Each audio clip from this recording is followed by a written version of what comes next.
Good evening, everyone. Good to be back, and I'm really excited, but at the same time, very nervous for tonight's stream. For those of you that have been keeping up with the announcements and such on Twitter, you do know that today is a bit of a special stream.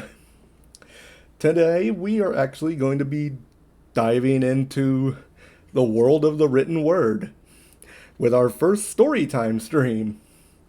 This is a bit of a conundrum for me because this is the first non-gaming stream I have done since my debut. So the way that this may work is gonna probably be a little bit different from how we normally run things because obviously like there's gonna be a lot of like just me interacting with you through the stories that we're going through. I will do my best to try to give different voices to the characters as we go through to make it a little bit more interesting. I do not want to end up like a certain ghost professor. Hi, Stacy. Good to have you in the chat today.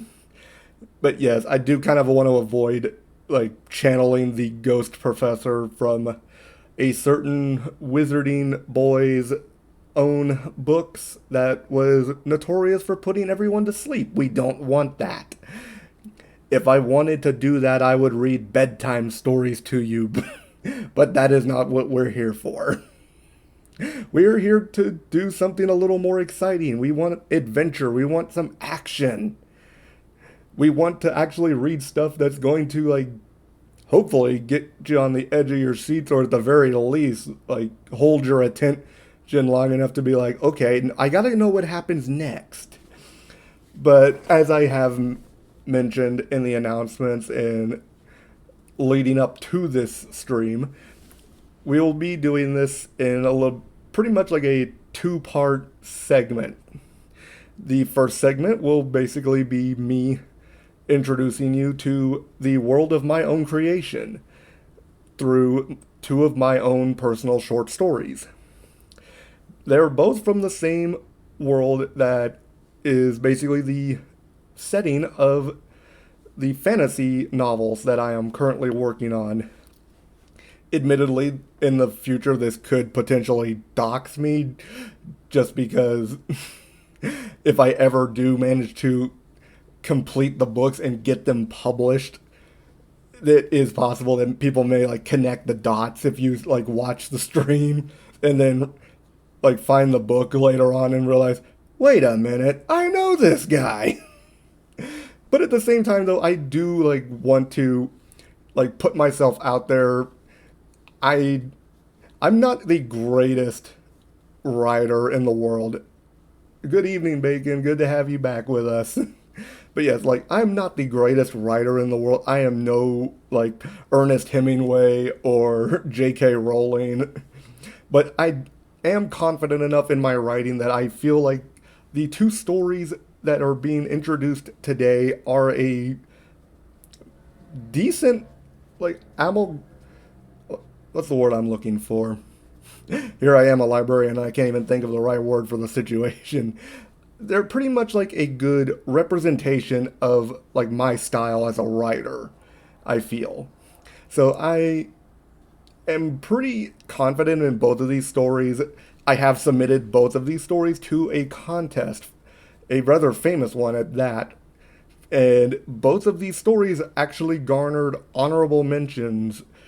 And considering that the contest in question receives like thousands upon thousands of stories every quarter, the fact that these two stories were considered in the top 10% of all of the entries says a lot to like how far I've come since my very first forays into attempting to write stuff as a young child. Admittedly, I'm personally glad that all of the somewhat quote unquote stories that I wrote when I was younger have been exiled to the dustbin of the abyss because admittedly those were not good. But then again, whoever starts out good. But that being said, none of those were ever completed. So, as a commemoration of tonight's Storytime stream, this being the first time we've done something like this, I am going to start off with the very first short story that I ever actually completed. Now, to give a little background, these stories that I have written, most of them anyway, take place on a world called Nixtral. It's a world kind of similar to our own. There are some rather sizable differences. The vegetation does look a little bit different in some areas, and there are a bunch of individuals that are similar to humans but not exactly like them. Admittedly, one of my standalone novels that I'm working on kind of dives further into this, but the main character in this first story that we're being introduced to is a member of one of these demi-human races that I have crafted for the purpose of my world. And these demi-human races are collectively known as the Famen races. I admittedly that wasn't my greatest naming convention to date, but I liked it and it kind of just stuck. So basically, each of the Famen races are based off of actual, like, mythical creatures from our world to an extent that are given a somewhat human form. The main character for this first story, titled Gravebane, is a member of the Northern tribe, which are based somewhat off of the legend of the Japanese Nekomata. In short, the Northern are essentially cat people. I do have some commissioned art of a lot of the characters that I have created, like at least the main characters in some of my stories. I do feel like I would like to introduce all of you to them at some point. I am still kind of like working my way through like the major ones and trying to get like commissioned art for them and such so that I can actually like show people like what I've been working on. But the main character for Gravebane is a member of the Northern tribe. However, he is the only member of that tribe in the town where he grew up. He is essentially an orphan that was found and raised by the humans in his hometown. Bit cliche, I know, but admittedly, like, this was the idea for this character, Kai, was one of the very first ideas that I was like knocking around in my head when I started creating an idea for like the trilogy that he is actually a part of. This story is part of a series actually of stories regarding the main characters and main protagonists of my trilogy that I'm working on. Kai being the leader of this band.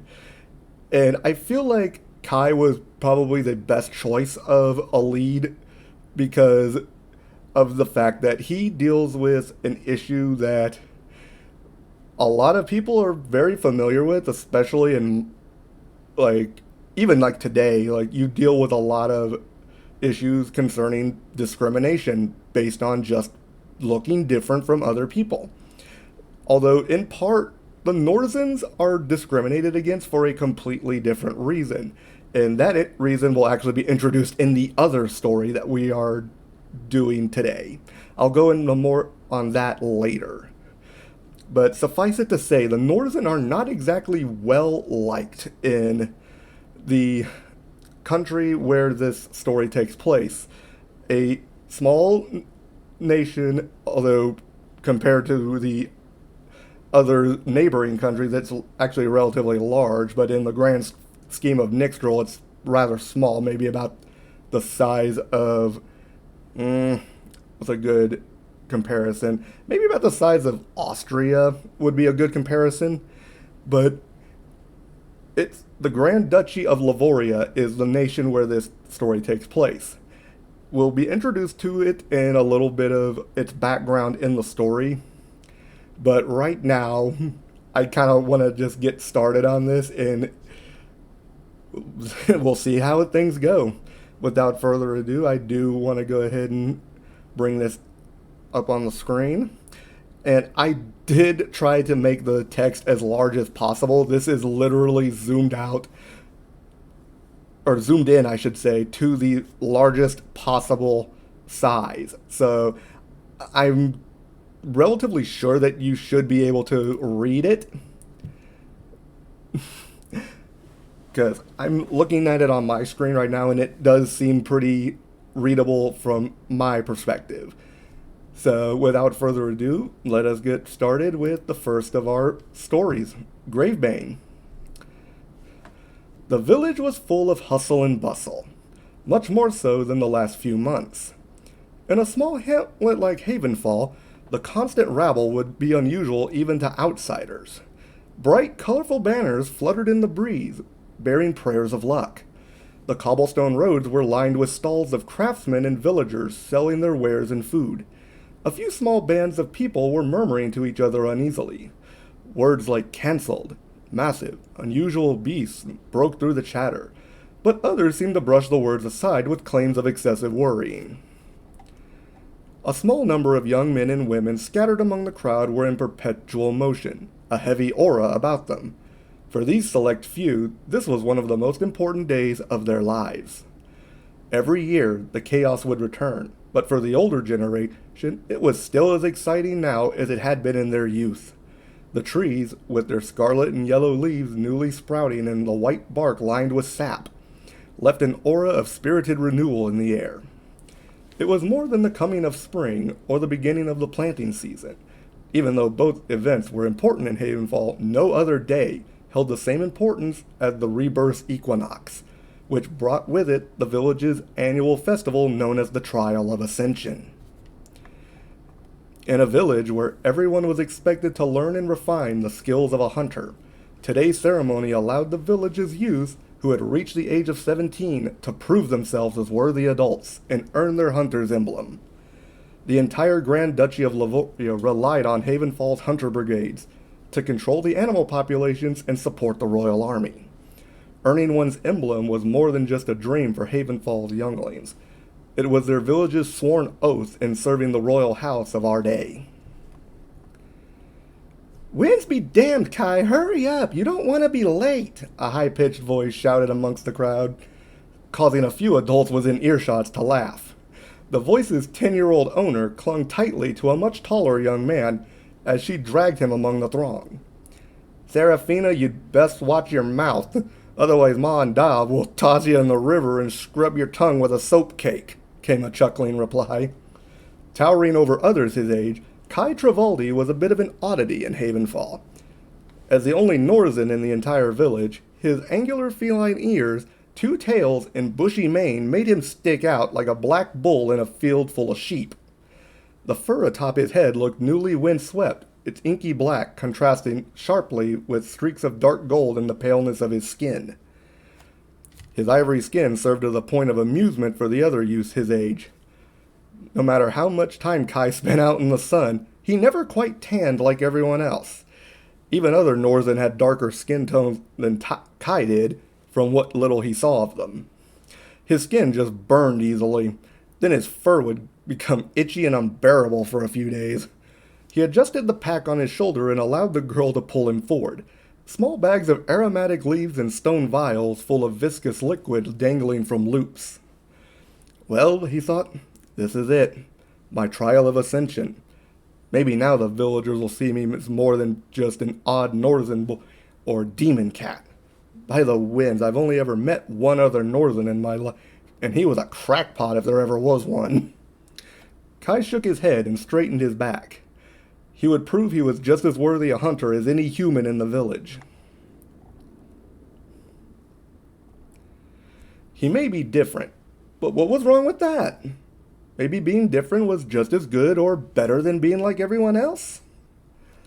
Serafina crossed her arms and pouted while trying to give the boy her best glare, but the attempt was more amusing than anything. You better not say anything. I swear to the eight, I'll yank every bleedin' hair out of your tails if you do, she retorted. The wide grin on her face exposed a lack of true anger in the threat. Kai's only reaction was to thump his sister on the head with both tails, a smirk lining his face. She giggled and threw her arms around him as the furry appendages draped over her shoulders. The pair weaved their way through the crowds until they found their parents in the square, on the outskirts of the village. Serafina waved wildly while dragging the taller boy. I can scarcely believe it's time for your trial, Kai. After today, you'll finally be a man, Gaspard Trevally said, his voice swollen with pride. A thick, stocky man of middle age, Gaspard's own hunting career was on display through the myriad scars covering his arms and a burly walking stick.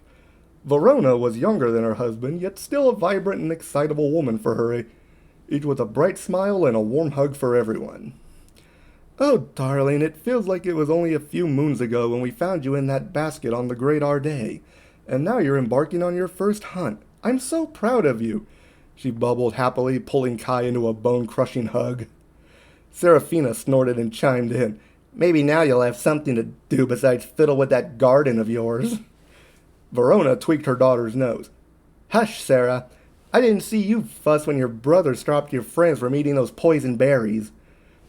Kai blushed at the praise, and combed a hand through his hair as he looked down apprehensively. He was aware that a lot of the villagers made fun of his garden and knowledge of the forest vegetation behind his back. He tried to ignore the jibes most of the time and focus on caring for his plants. At least they didn't ridicule him for doing something that he found relaxing and enjoyable. After a few moments, he met his father's inquiring gaze. Hey, Da, do you reckon I'll know what trade to learn soon? Many of the others of my age have had theirs picked out for a long time, he asked. I mean, you've been a baker as long as I can remember. How did you know? Gaspard laughed heartily and slapped Kai on the back. You ought not worry about that too much, son. I didn't realize how much I liked baking until a few years after my own trial. I may not be an active hunter anymore with this broken leg, but I'm not bothered because I still get to do something I love. But if you're still worried, remember this. Think about what stirs the fires of your passion, Kai. That is where you'll find your answer. Kai nodded tentatively. He knew how much his Da loved the bikery, and the man was damn good at it too. Nobles from Grantai to the north often made a weekly trek to Havenfall just for some of Gaspard's sweet dough rolls and fruit pies. He certainly didn't want to follow in his father's footsteps, though, even if he was a fair baker himself. Just the thought of being in front of a boiling hot oven all day made him cringe. His tails would likely catch fire within the first week. I always thought you'd be good at running a tea shop, Sarah chirped from beside their mother. You make really yummy teas with those plants you grow behind the house. And you always know the best ones to help if we have a bellyache or can't sleep. Once again, Kai's face burned scarlet, though he mulled over his sister's words. It was a badly kept secret that his teas were just as famous in town as his father's bread. But still, he felt as though there was something deeper that he could do. Kai knew in his heart that he didn't just want to make people happy. He wanted to give them a reason to live. Any further discussion was stalled as they noticed the village elder, Baracco, make his way to the front of the square, his jowls quivering with each step.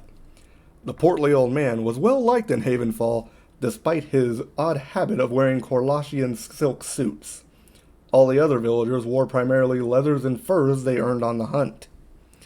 Gather around, friends. It's almost time for the trial to begin. Would this year's candidates please come to the front, Baracco called out, while using his whole arm to beckon the crowd forward. Kai gave his family a hug as he trudged up to the elder. Soon he stood in a line alongside the 4 other candidates. The 3 males gave him smug looks. The tallest, a solidly built blonde named Aldo, jostled Kai as he passed and snorted at the young Norsen. The boy was only a few months older than Kai, but the two had never gotten along. Kai viewed Aldo as a stuck-up snob that thought he was a noble, and the blonde saw the Northern as an outcast that should have been sent back to the woods of Duskmarsh with the rest of his kind.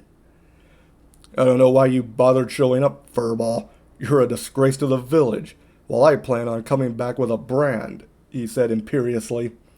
Kai snorted and flicked his tails at the other boy in disbelief. A brand was among the greatest honors in Lavoria, an epithet given to one who performed noble or great deeds.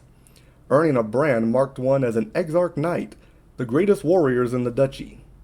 It was rare for anyone younger than 30 to become one, and only 3 hunters had accomplished it in the last 100 years. Still, every boy dreamed of doing something worthy of a brand. I guess we have different ideas of what a disgrace is, Aldo, he replied. Stella, the only female candidate this year, looked at him with concern and smiled shyly when his gaze met hers. Their eyes all pointed to the crowd as the elder continued speaking. Despite his advanced age, Baracco had a booming voice that could be heard across the village. My fellow villagers, these 5 stand before us ready to prove their worth and skill in the wood. By sunset, we hope to see all of them take their place as adults. You all know the rules, but for our visiting friends who have never enjoyed this wondrous festival, allow me to explain. In order to complete the Trial of Ascension, each candidate must successfully hunt a beast from the Lesser Arde forest before sunset. The animal must stand at least 9 hands tall at the shoulder to be considered appropriate for an emblem, and can be felled using any standard tools.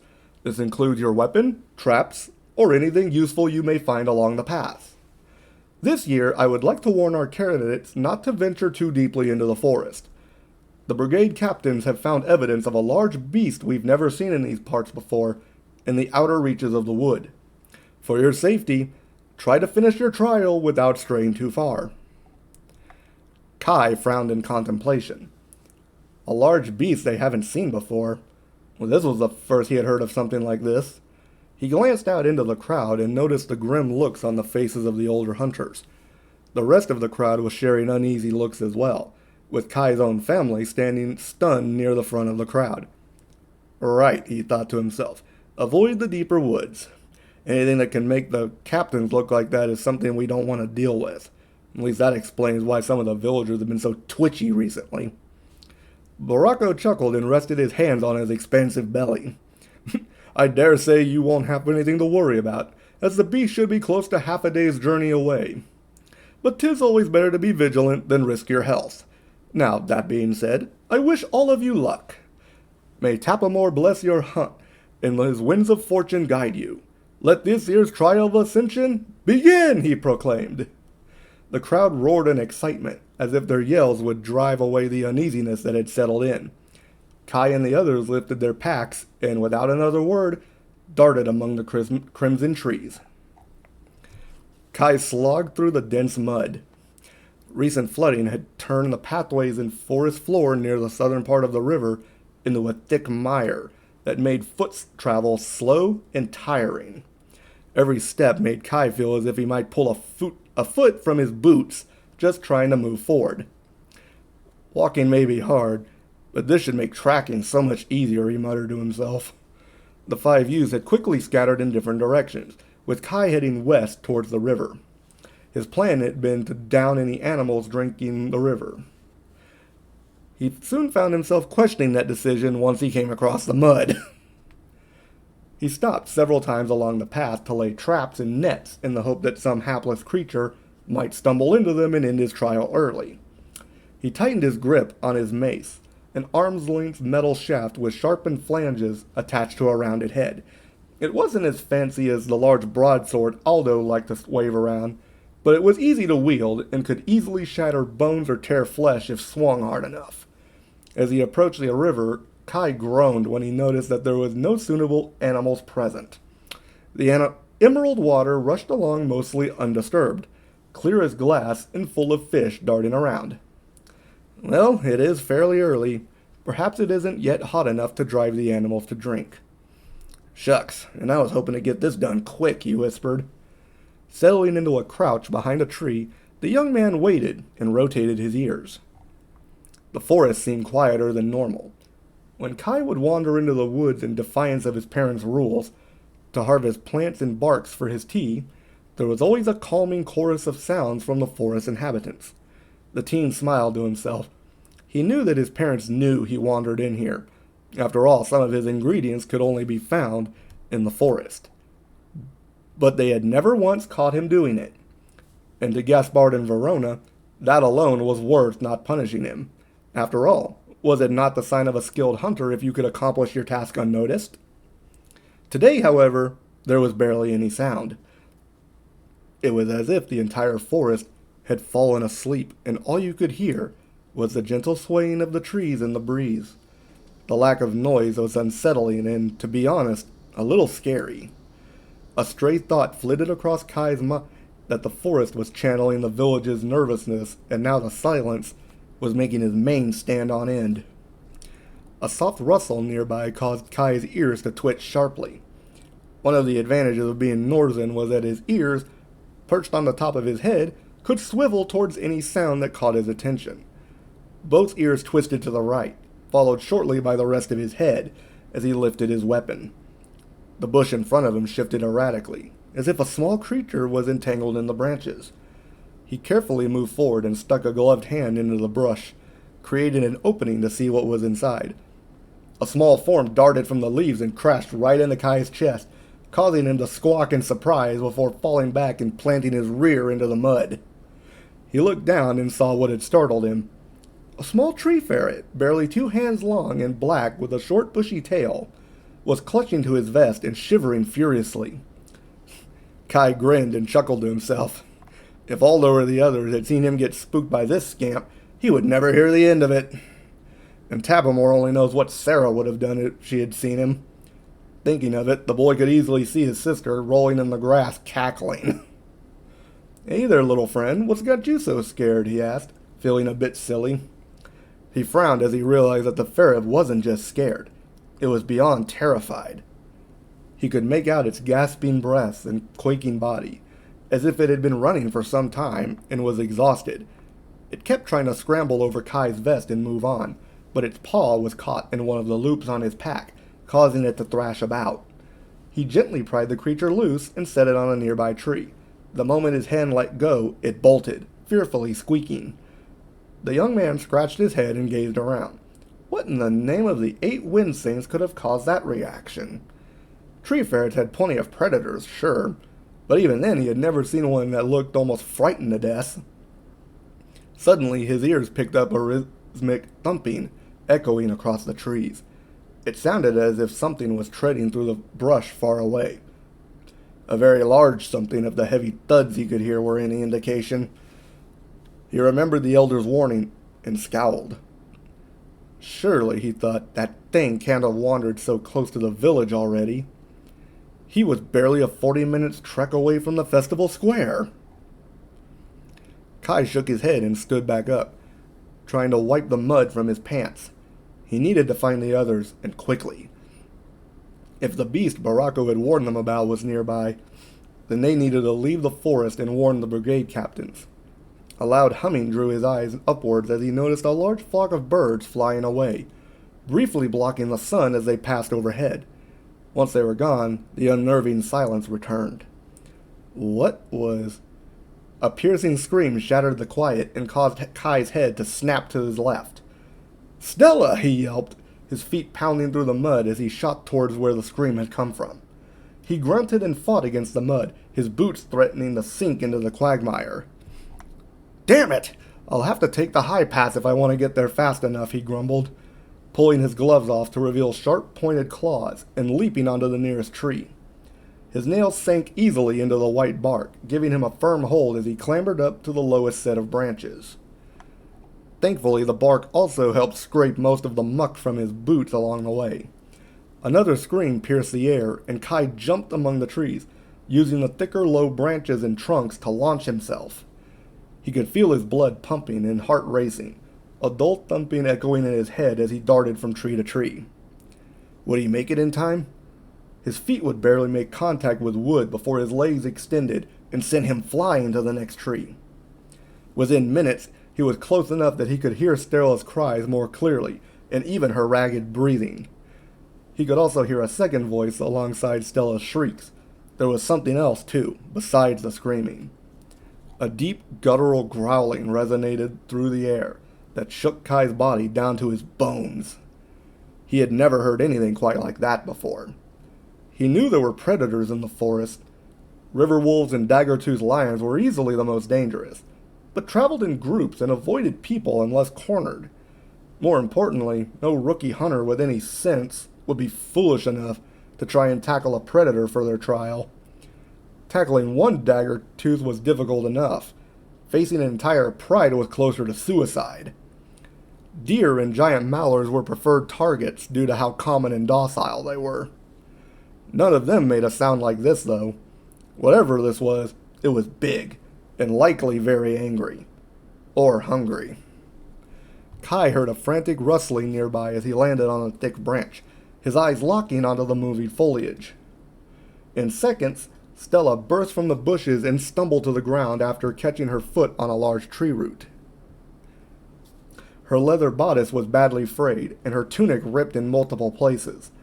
If the situation hadn't been so serious, Kai would have laughed at how much her copper hair looked like a bird's nest, with all of the sticks and leaves sticking from it. The girl scrambled back, obviously frightened.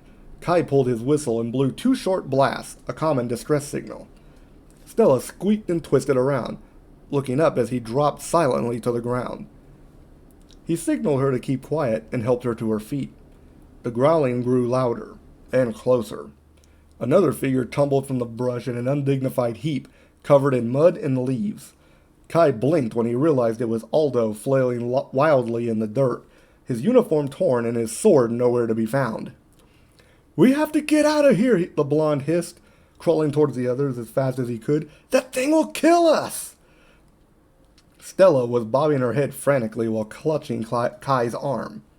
The Northern winced and felt blood dribble down his arm where the girl's nails pierced his skin. He nodded and grabbed both by the arms to pull them towards the brush. His eyes swept over the area, trying to find anything that could help.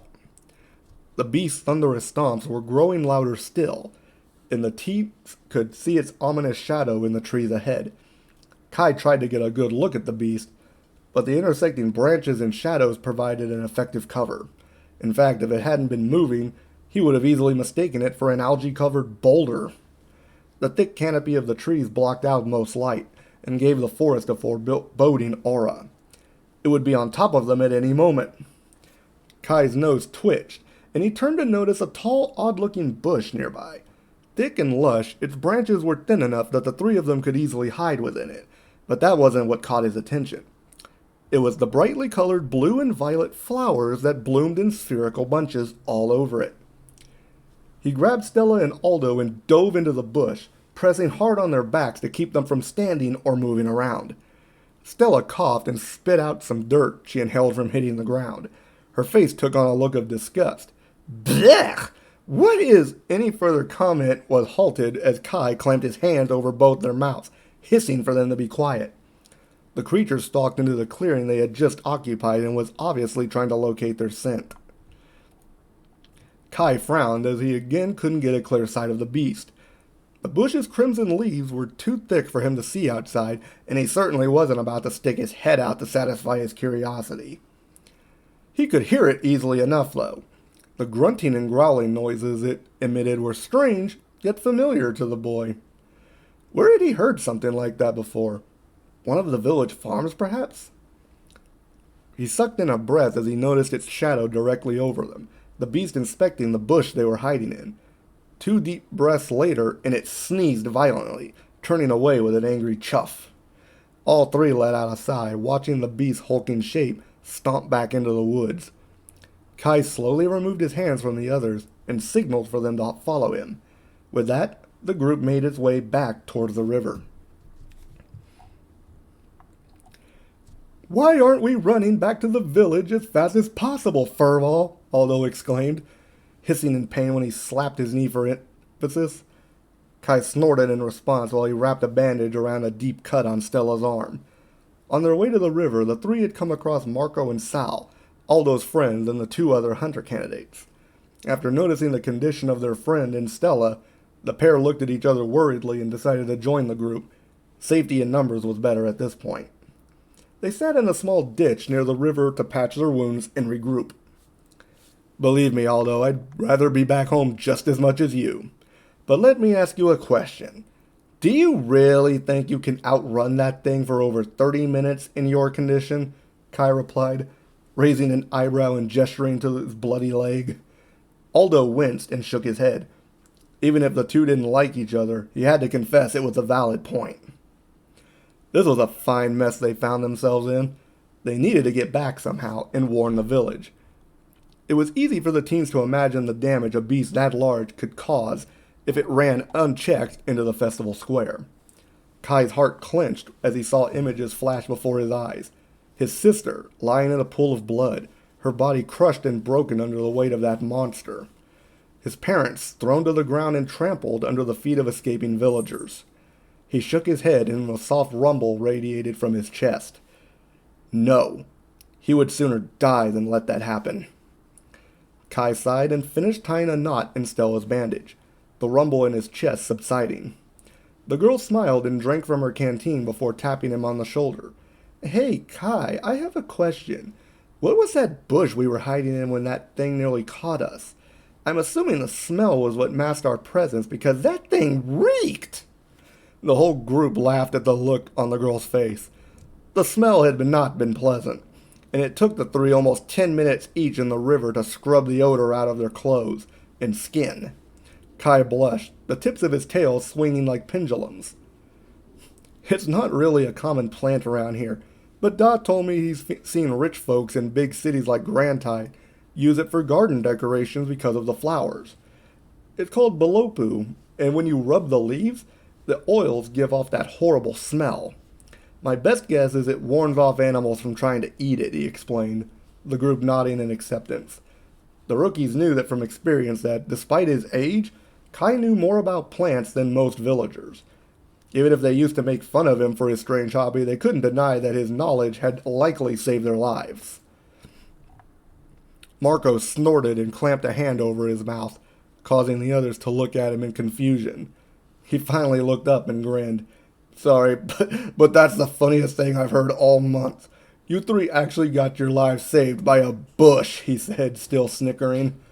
The others shared a glance and couldn't help but laugh, releasing some of the tension in their muscles. It did sound ridiculous. Aldo shifted, wincing as he clutched at his leg. Kai looked over and knelt down next to him. What are these? He murmured, pulling Aldo's hand away to reveal a pair of needle-like quills stuck in the back of the other boy's leg just above the knee.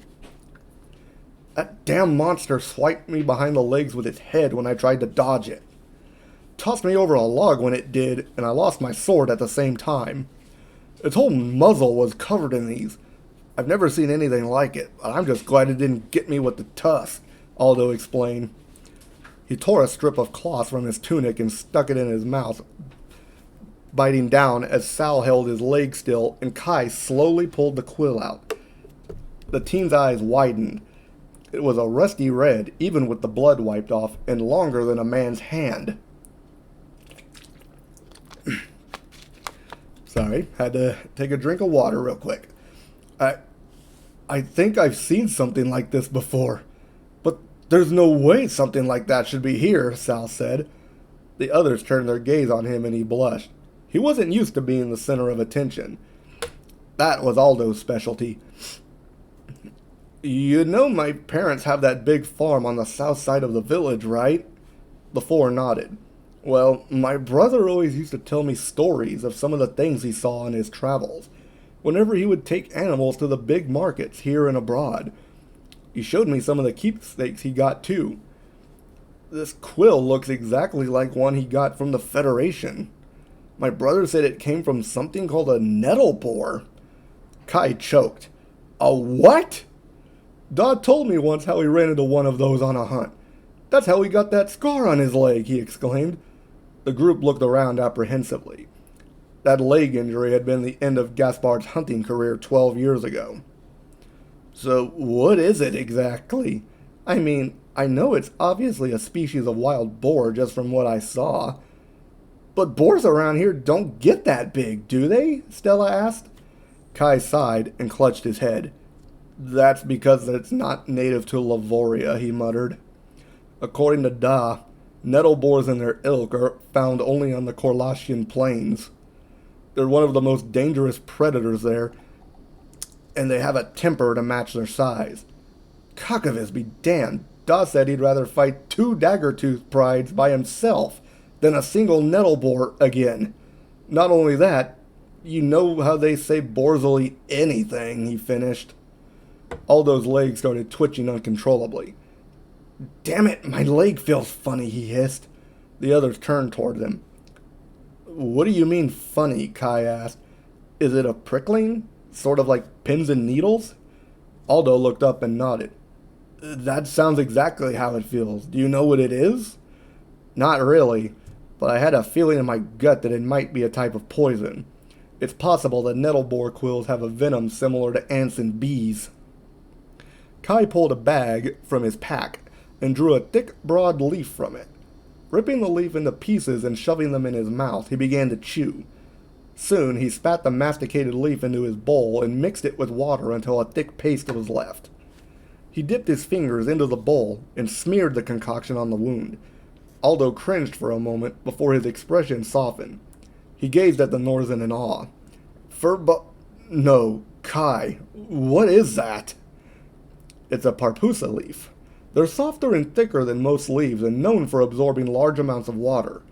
I've heard soldiers use it as a substitute for bog rolls.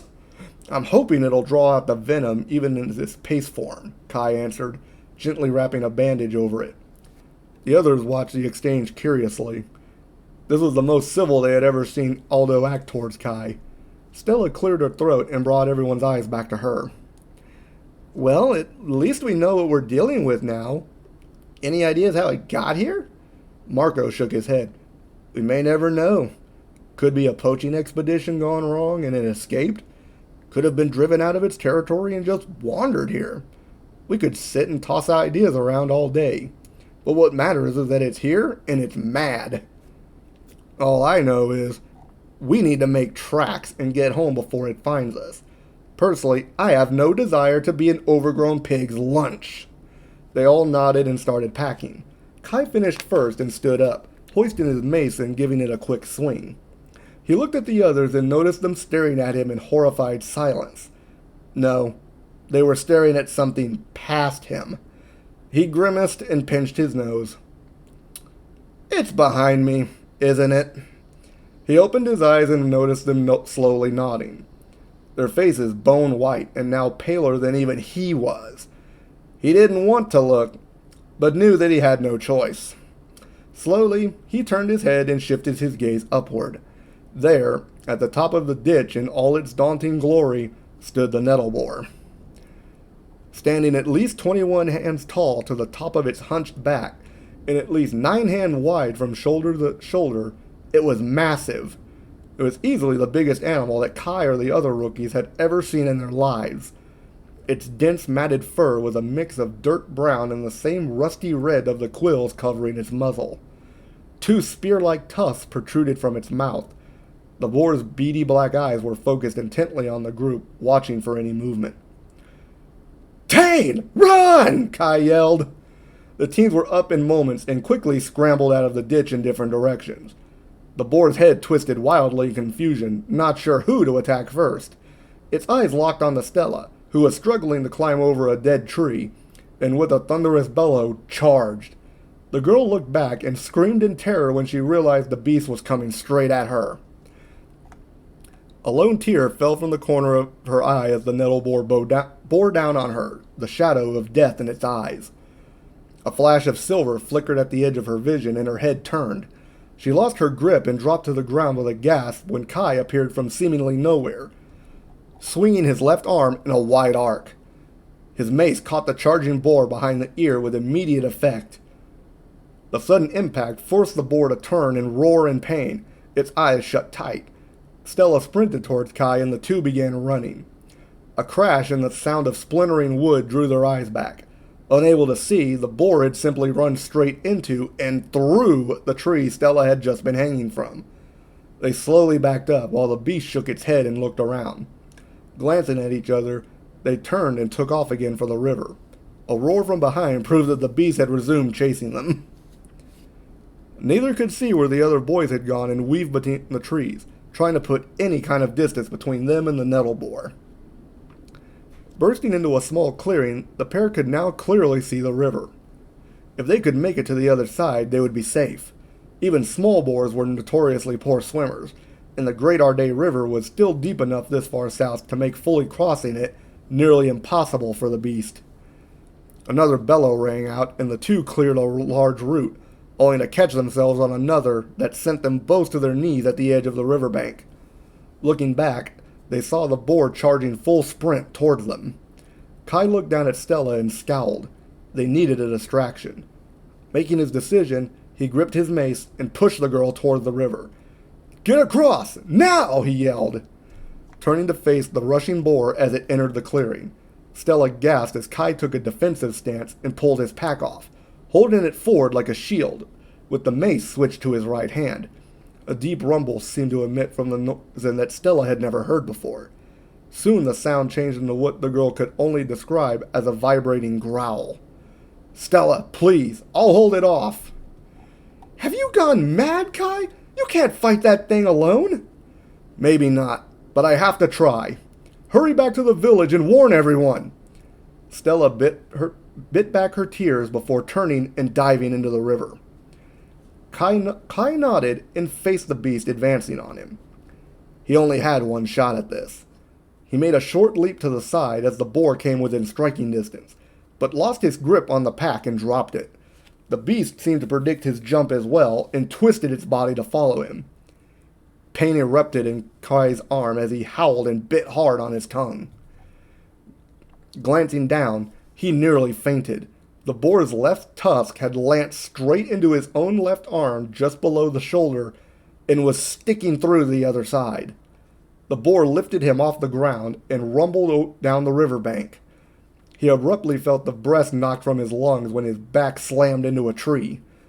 The nettle boar pinned him against the trunk with its head, grunting savagely. Even with the river right there, Kai couldn't hear the flowing water or Stella's renewed screaming as anything more than a dull echo. His entire being was focused on one task: survival. Growling, he matched the boar's gaze with a glare and swung his arm up. Even with the weapon in his offhand, Kai knew he had to make this count. He let fly with an arcing downward strike as hard as he could. Kai's northern blood proved a blessing, his denser muscles offering extra power as he struck the beast in its open mouth, sending teeth and blood across the forest floor. The monster squealed in pain and pulled back, the tusk in Kai's arm snapping off when it jerked away. Kai felt the tusk shift and winced, biting his bottom lip harshly. This was it. There was no turning back. Tightening his grip, he swung again with a backhand. The boar shrieked when its eye burst from the attack. It stumbled back blindly but could not move away fast enough. The young northern pressed forward ferociously. Each swing was brutal, a constant rain of blows to the head that forced the nettle boar into the river. Without warning, half of the beast vanished into the water and its cries grew louder. Kai blinked and stopped mid-swing, watching the nettle boar struggle against the river with its back legs caught in the undertow. His own knees wobbled uneasily until he fell back. He looked across the river and noticed Stella eyeing him nervously. The boar's squealing became weaker and more ragged, its body being pulled slowly downriver. Its strength was obviously faltering, but managed to get a foothold on a patch of rocks and heaved itself out of the river, taking a few staggered steps before collapsing in exhaustion on the bank. Kai ambled to his feet and approached the heaving nettle boar cautiously. The beast obviously had no energy left after its ordeal.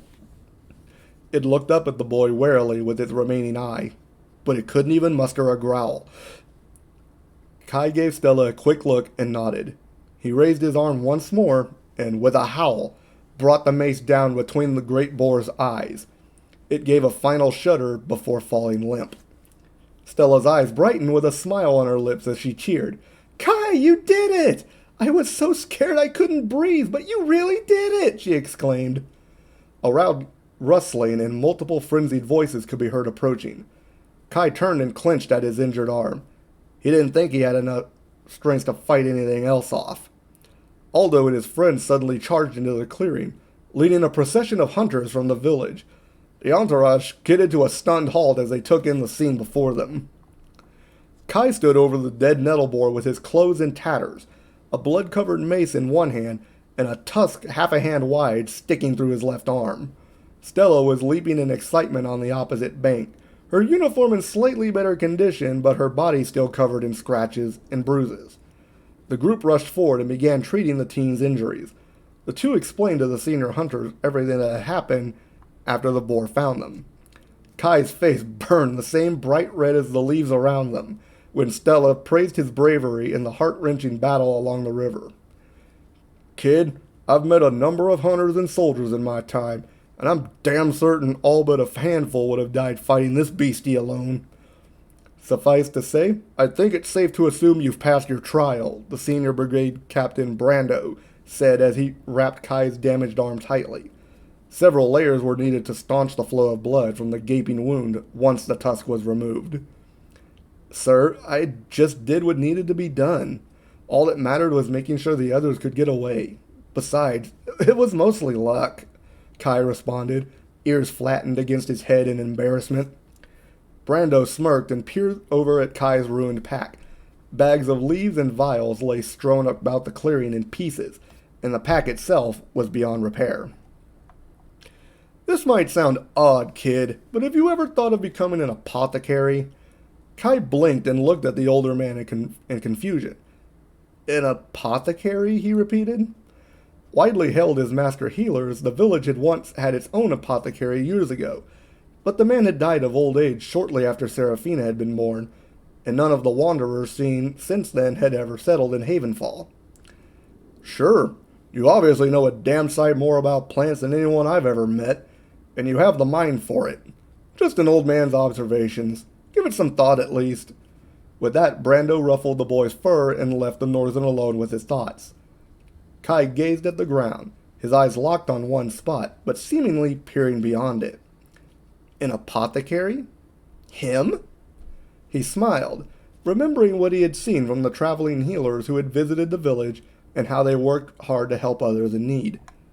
Perhaps, yes, this could be the answer he was looking for. An older woman sat down in Brando's place and leveled a hard stare at Kai, though a hint of mischief was obvious in her gaze. The boy already knew he was going to regret whatever lecture was coming his way. Trevaldi, are you aware of how many times you all should have died? She asked. Kai shook his head. I didn't exactly keep count, Master Chica, but I imagine more than enough. Too damned many. You're lucky you had that Parpusa to treat Vedeska's wound. Nettleboar quills can be deadly if the poison isn't treated, and that paste of yours was rather effective. Kai sucked in a breath. Aldo could have died? He gave a silent prayer to Tapamore that he hadn't been pierced with any of the quills during his own fight with the boar. The leaf he'd used on Aldo's wound had been his last one. Chica smirked and gave the boy a gentle shove. The captains will be chatting about this one in the mead house for years. They're already calling you the bane of Kakavas herself, with how many times you cheated death today. In fact, she trailed off, giving Kai a wide grin. He suddenly felt as if a chunk of iron had settled in his stomach. That grin promised trouble. I'd say your hunt today just earned you a brand, young man. Kai gaped at the woman. You can't be serious, master, he groaned.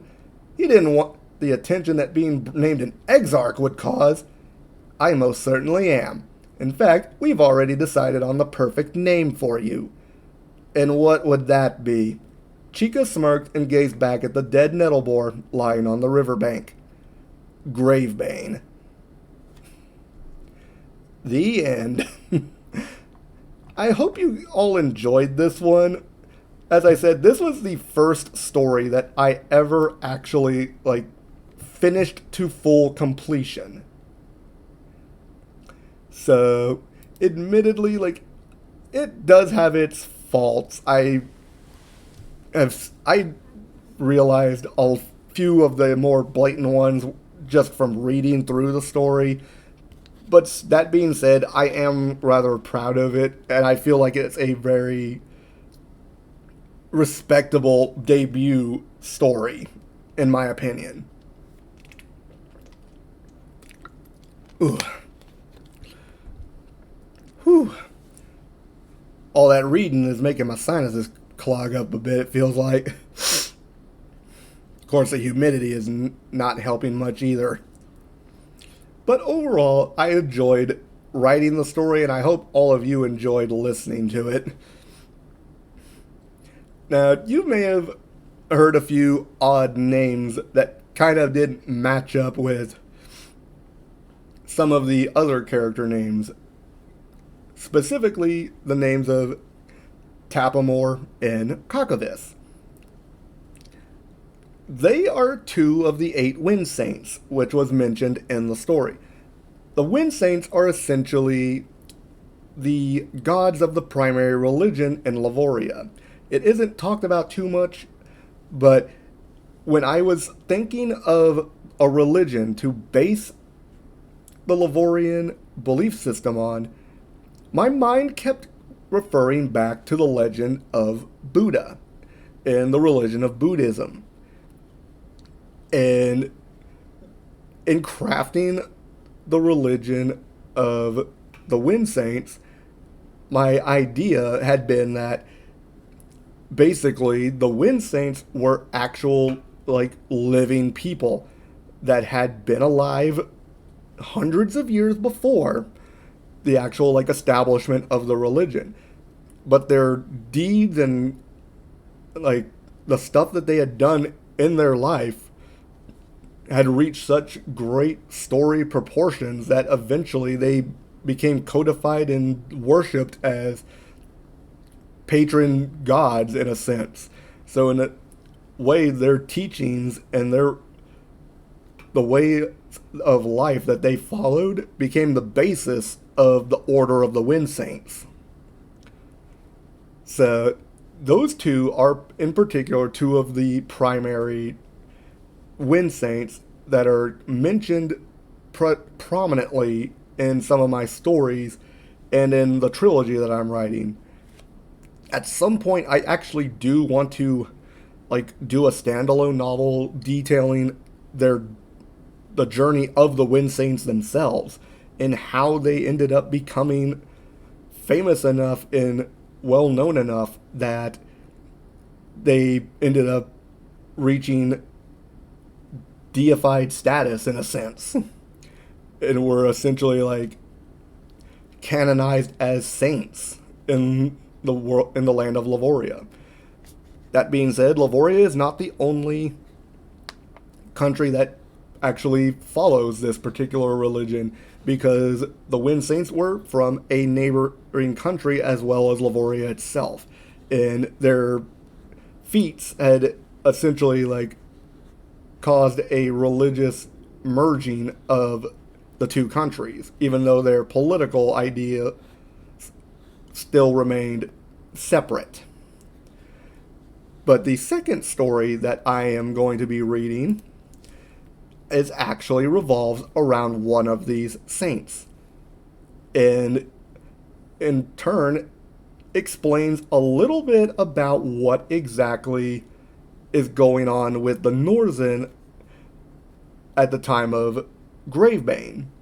Because, as I mentioned before at the start of the stream, the Norzen were not exactly a very well-liked people.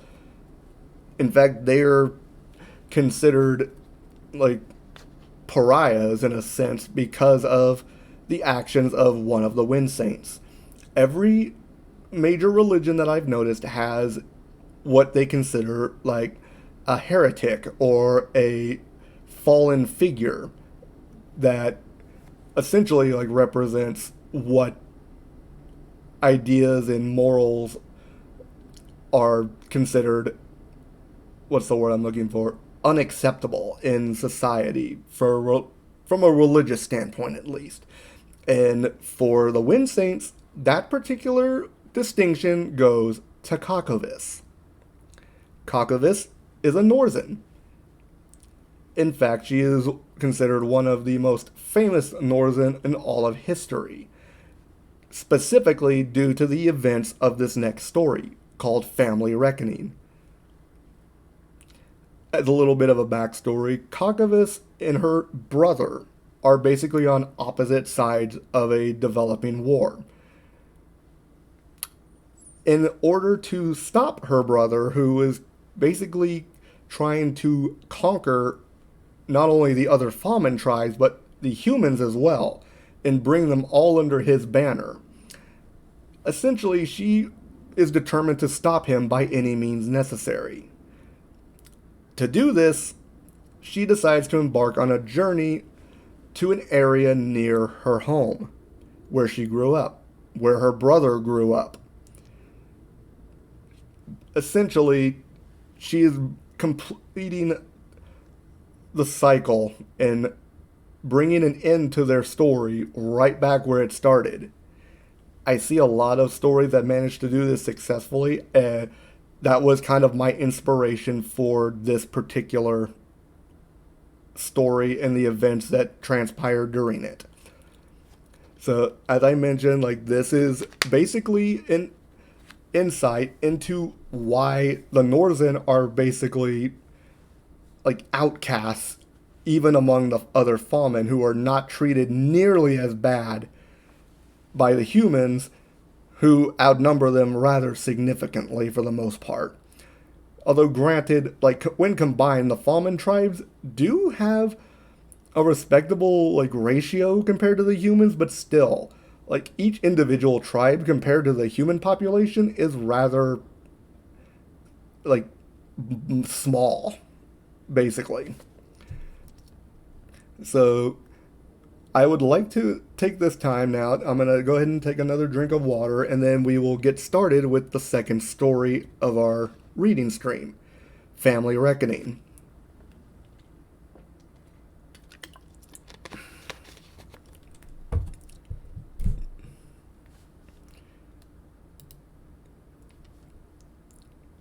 All right.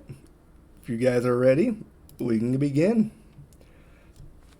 This wasn't how things were supposed to end. After everything that had happened, this is how things would be settled?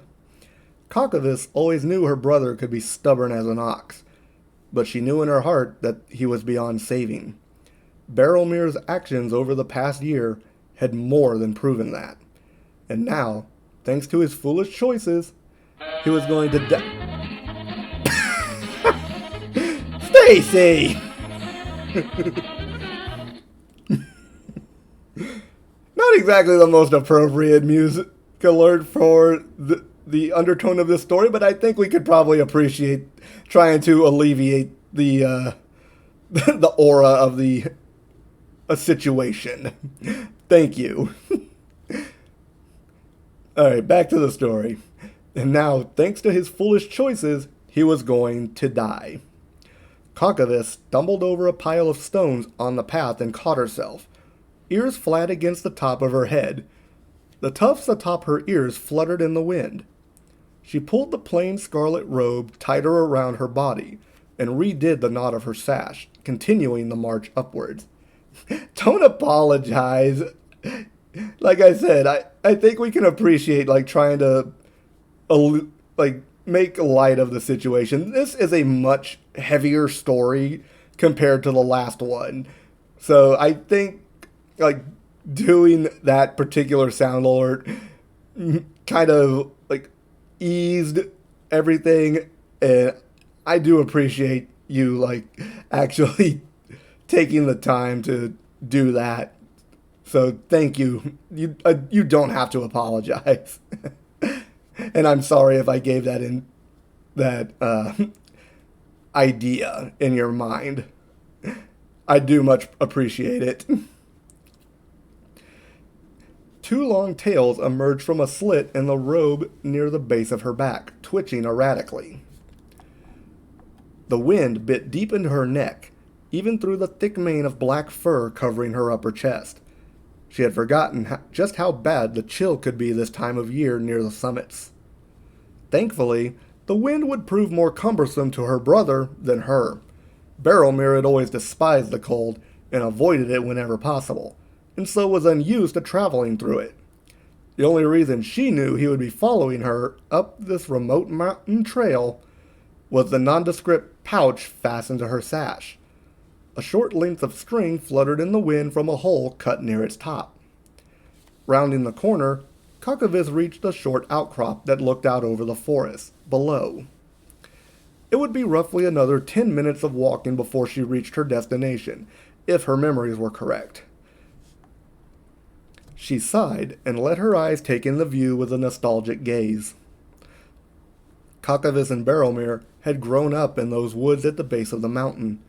Little Hope was nothing more than a tiny hamlet of Norzen in the depths of the Lobodian forests. But to her, it was home. Even now, up here in the cold embrace of the mountains, she could detect the scent of the laurel blossoms and see the many colorful flowers glowing along the riverbank. She and her brother had played in that river as children. They had both met the loves of their lives in Little Hope and started families there. A lone tear slid down her cheek as she remembered her sons and hoped that her friends had done as she asked and taken them far away. If Galen and the others had dawdled and not gotten to safety, then there wasn't a spirit or god in existence that would be able to save them from her wrath in the 5 hells of Finite. Soon, all that would be left of her in this place would be memories. But even memories lived on in the hearts and minds of those who remembered. Thank you for clarifying that, Stacy. But again, don't worry too much about it. Cockavis shook her head and continued trudging up the rocky path. This was no time to reminisce. If she allowed herself to get distracted, then Barrowmere would catch up and put an end to her mission, and all of this would have been for nothing. Each step forward felt heavier than the last. She knew that these thoughts of the past were her mind's way of trying to turn her back, to try and find another way, reminding her of times when things were simpler, when they were happier. Her mind knew that what was going to happen, why it needed to happen. But that didn't make completing the act any easier. Matthias, Cockavis murmured under her breath, blinking away fresh tears. Thinking of her mate hurt. He had never been the ideal Northern mate, which would explain why her parents had been so against their bonding. Matthias had been a moderately competent siege-wright, so while he earned decent wages, he would never have been extraordinarily wealthy. But he still provided their family with love and stability, and that was what mattered to her. Her mate had been working for one of the local Northern lords, a man who now kneeled before Barrowmere as one of his many bootlickers. Thoughts of that man caused Cockavis's blood to boil. She remembered the look of glee on his face when her brother had offered the man a prominent rank in the new order he planned to establish. All he needed to do to secure his future: surrender Matthias for immediate execution. The Lord hadn't even hesitated. She remembered watching from the safety of the trees as her mate was thrown at Barrowmere's feet. The bastard soldiers lifted him and tied his limbs to the posts where Matthias spent his final minutes while they... No. She refused to bring herself to think about the events of that day again. She couldn't lose focus when she was so close to ending this senseless war. A muffled chattering echoed along the path behind her. Cockavis smirked.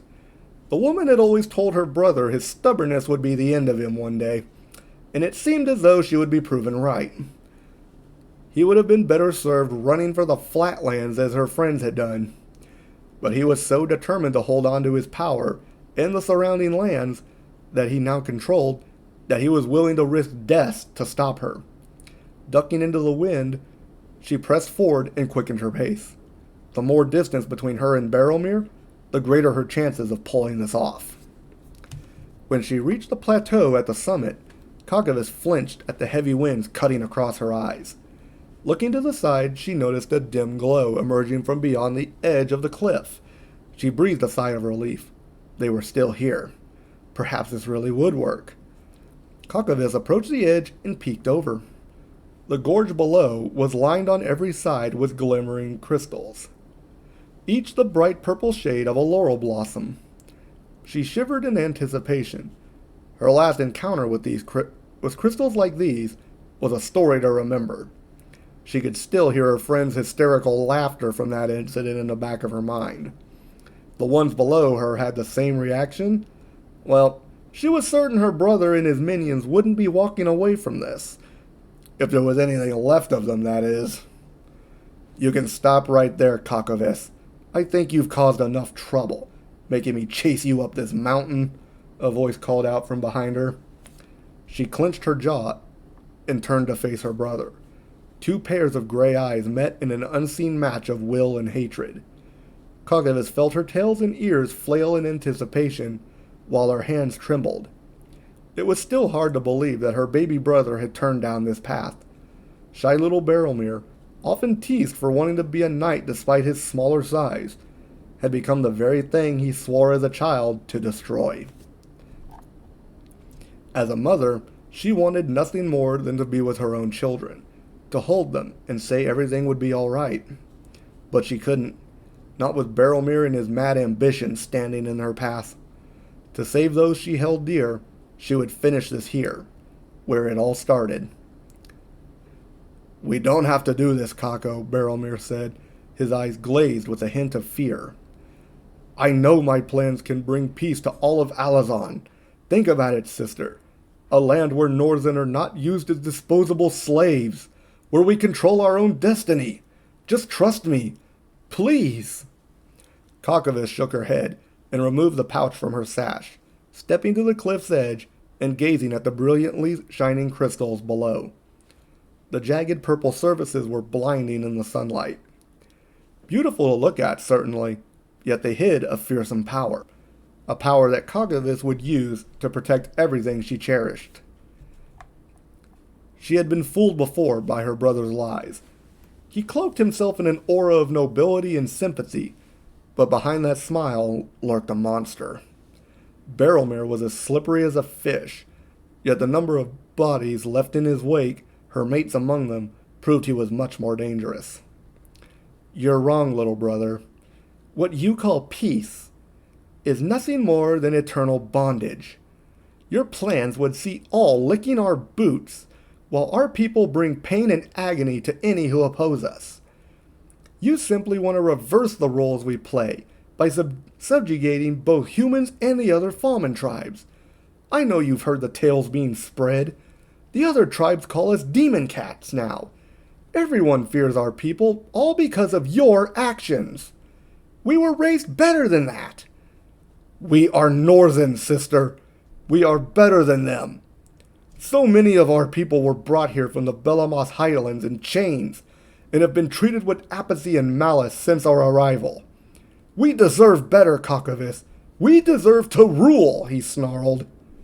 The raw fire blazing in his eyes exposed his inner rage clearly. Kakavis could see Barrelmere's desperation mounting, his hand twitching towards the sword at his belt.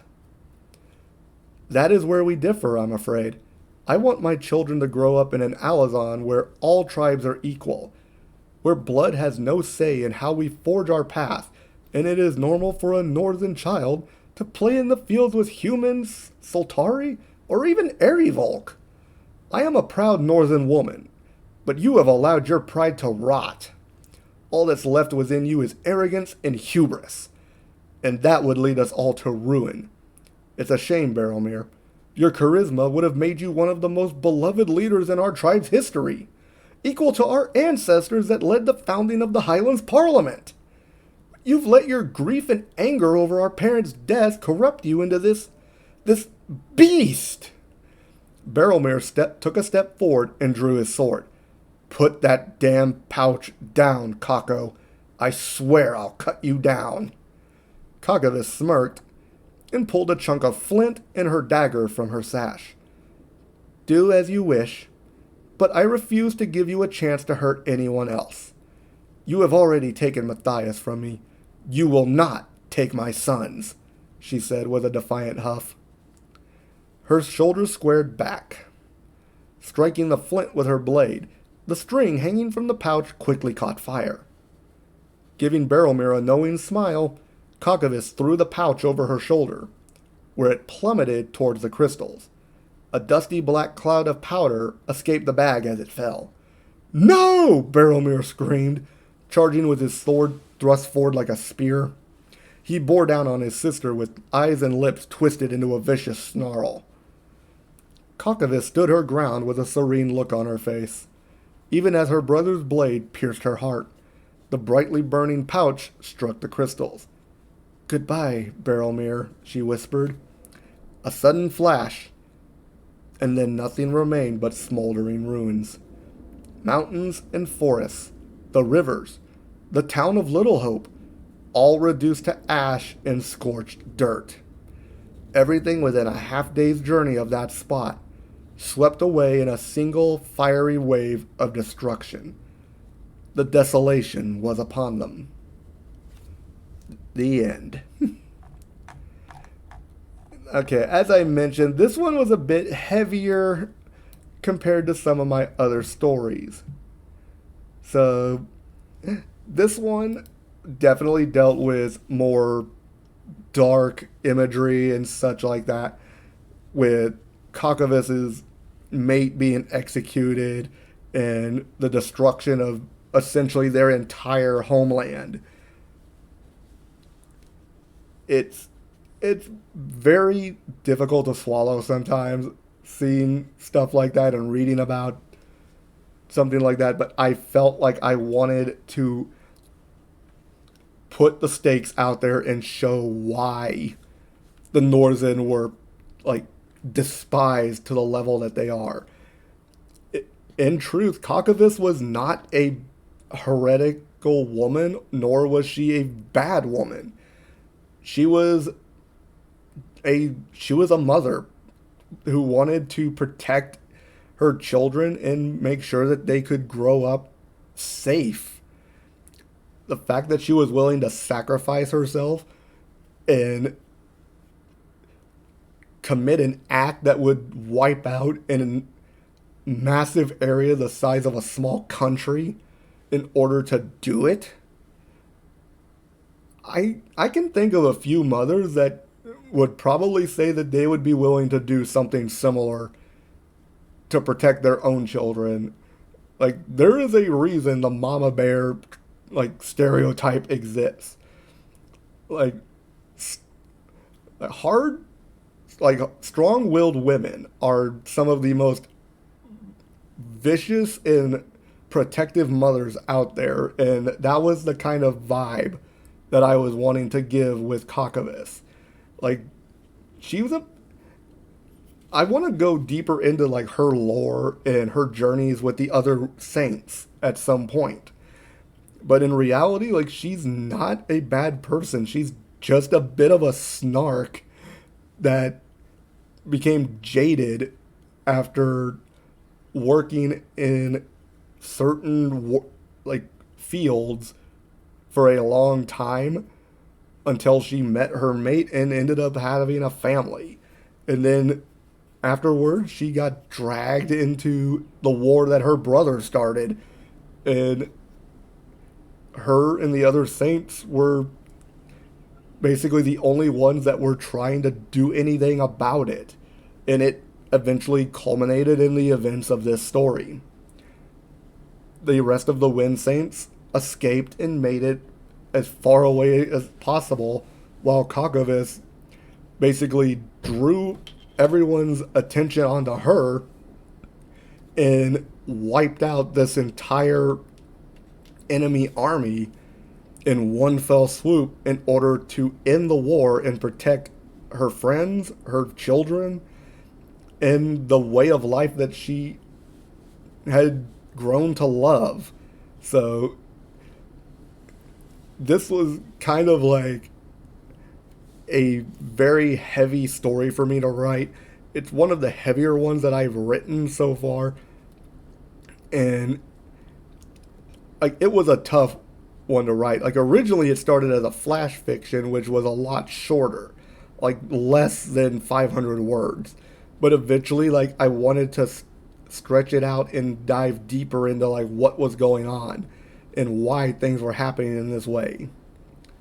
So eventually it resulted in this particular story, and it's one of my more favorites of the ones that I've written so far. But overall, I do enjoy writing. Like, eventually, I do want to see if I can do like a writing stream with all of you and see if maybe we can come up with ideas and then start working on a story together. That sounds like something that would be very interesting and unique for us to do. But with that being said, I know I did mention that there was another segment to this.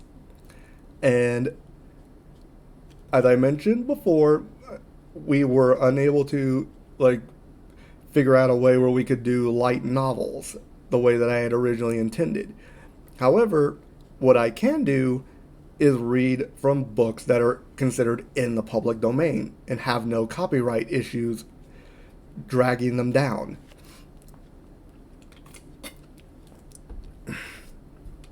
So, looking at a list of books that were in the public domain, I stumbled across a classic from my childhood that I do kind of want to share with the rest of you. A lot of people have heard of this book. Perhaps not everyone has read it, but it is a fondly remembered one from my childhood, and it's something that I believe like is one of the main reasons I got into like fantasy and adventure stories and stuff of that nature. That being said, the story then, as you know from my previous announcements, is Treasure Island by Robert Louis Stevenson. The story of Jim Hawkins and Long John Silver himself. One of the most famous like pirate stories of all time, if not like the quintessential pirate story. I will try to read at minimum the first chapter. Depending on time, we may dive into chapter 2. But at the very least, I do want to read the first chapter for you all and introduce you to this wonderful story that I grew up loving so much. And in some of our next Storytime streams, we will probably continue to read more of this story until we manage to get through the entire thing. But that being mentioned and that everything's good to go, looks like everything is in place, so we will go ahead and begin with Chapter 1 of Treasure Island, The Old Sea Dog at the Admiral Benbow. Squire Trelawney, Dr. Livesey, and the rest of these gentlemen having asked me to write down the whole particulars about Treasure Island, from the beginning to the end, keeping nothing back but the bearings of the island, and that only because there is still treasure not yet lifted. I take up my pen in the year of grace 17 so-and-so, and go back to the time when my father kept the Admiral Benbow Inn, and the brown old seaman with the saber cut first took up his lodging under our roof. I remember him as if it were yesterday, as he came plodding to the inn door, his sea chest following behind him in a hand barrow. A tall, strong, heavy, nut-brown man, his tarry pigtail falling over the shoulder of his soiled blue coat, his hands ragged and scarred, with black, broken nails and the saber cut across one cheek, a dirty, livid white. I remember him looking round the cove and whistling to himself as he did so, and then breaking out in that old sea song that he sang so often afterwards. 15 men on a dead man's chest, yo-ho-ho and a bottle of rum. In the high old tottering voice that seemed to have been tuned and broken at the capstan bars. Then he rapped on the door with a bit of stick like a handspike that he carried, and when my father appeared, called roughly for a glass of rum. This, when it was brought to him, he drank slowly, like a connoisseur, lingering on the taste and still looking about him at the cliffs and up at our signboard. "This is a handy cove," says he at length, "and a pleasant seated grog shop. Much company, mate?" My father told him no, very little company. The more was the pity. "Well then," said he, "this is the burst for me. Here you, matey," he cried to the man who trundled the barrow. "Bring up alongside and help up my chest. I'll stay here a bit," he continued. "I'm a plain man. Rum and bacon and eggs is what I want. And that head up there for to watch ships off. What you mought call me? You mought call me captain. Oh, I see that you're at there." And he threw down 3 or 4 gold pieces on the threshold. "You can tell me when I've worked through that," says he, looking as fierce as a commander. And indeed, bad as his clothes were and coarsely as he spoke, he had none of the appearance of a man who sailed before the mast, but seemed like a mate or skipper accustomed to be obeyed or to strike. The man who came with the barrow told us the mail had set him down the morning before at the Royal George, that he had inquired what inns there were along the coast, and hearing ours well spoken of, I suppose, and described as lonely, had chosen it from the others for his place of residence. And that was all we could learn of our guest. He was a very silent man by custom. All day he hung round the cove or upon the cliffs with a brass telescope. All evening he sat in a corner of the parlor next the fire and drank rum and water very strong. Mostly he would not speak when spoken to, only look up sudden and fierce and blow through his nose like a foghorn. And we and the people who came about our house soon learned to let him be. Every day when he came back from his stroll, he would ask if any seafaring men had gone by along the road. At first we thought it was the want of company of his own kind that made him ask this question. But at last we began to see he was desirous to avoid them. When a seaman did put up at the Admiral Benbow, as now and then some did, making by the coast road for Bristol, he would look at him through the curtained door before he entered the parlor, and he was always sure to be as silent as a mouse when any such was present. For me, at least, there was no secret about the matter, for I was, in a way, a sharer in his alarms. He had taken me aside one day and promised me a silver 4-penny on the first of every month if I would only keep my weather eye open for a seafaring man with one leg, and let him know the moment he appeared. Often enough, when the first of the months came around and I applied to him for my wage, he would only blow through his nose at me and stare me down. But before the week was out, he was sure to think better of it, bring me my 4-penny piece, and repeat his orders to look out for the seafaring man with one leg. How that personage haunted my dreams, I need scarcely tell you. On stormy nights, when the wind shook the 4 corners of the house, and the surf roared along the cove and up the cliffs, I would see him in 1,000 forms, and with 1,000 diabolical expressions. Now the leg would be cut off at the knee, now at the hip. Now he was a monstrous kind of a creature who had never had but the one leg, and that in the middle of his body. To see him leap and run and pursue me over hedge and ditch was the worst of nightmares. And thank you for the tootaroo. And altogether I paid pretty dear for my monthly 4-penny piece, in the shape of these abominable fancies. But though I was so terrified by the idea of the seafaring man with one leg, I was far less afraid of the captain himself than anybody else who knew him.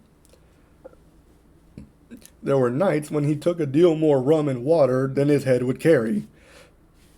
And then he would sometimes sit and sing his wicked old wild sea songs, minding nobody. But sometimes he would call for glasses round and force all the trembling company to listen to his stories or bear chorus to his singing. Often I have heard the house shaking with yo-ho-ho and a bottle of rum, all the neighbors joining in for dear life, with the fear of death upon them, and each singing louder than the other to avoid remark. For in these fits he was the most overriding companion ever known. He would slap his hand on the table for silence all around. He would fly up in a passion of anger at a question, or sometimes because none was put, and so he judged the company was not following his story. Nor would he allow anyone to leave the inn till he had drunk himself sleepy and reeled off to bed. His stories were what frightened people worst of all. Dreadful stories they were, about hanging and walking the plank, and storms at sea, and the dry Tortugas, and wild deeds in places on the Spanish Main. By his own account, he must have lived his life among some of the wickedest men that God ever allowed upon the sea. And the language in which he told these stories shocked our plain country people almost as much as the crimes that he described. My father was always saying the inn would be ruined, for people would soon cease coming there to be tyrannized over and put down and sent shivering to their beds. But I really believe his presence did us good. People were frightened at the time, but on looking back they rather liked it. It was a fine excitement and a quiet country life, and there was even a party of the younger men who pretended to admire him, calling him a true sea dog and a real old salt, and such like names, and saying there was the sort of man that made England terrible at sea. In one way, indeed, he bade fair to ruin us, for he kept on staying week after week, and at last month after month, so that all the money had been long exhausted, and still my father never plucked up the heart to insist on having more. If he ever mentioned it, the captain blew through his nose so loudly that you might say he roared, and stared my poor father out of the room. All right, Bagan, have fun at work. I hope you have a great evening as well. I have seen him wringing his hands after such a rebuff, and I am sure the annoyance and the terror he lived in must have greatly hastened his early and unhappy death. All the time he lived with us, the captain made no change whatever in his dress but to buy some stockings from a hawker. One of the cocks of his hat having fallen down, he let it hang from that day forth, though it was a great annoyance when it blew. I remember the appearance of his coat, which he patched himself upstairs in his room, in which, before the end, was nothing but patches.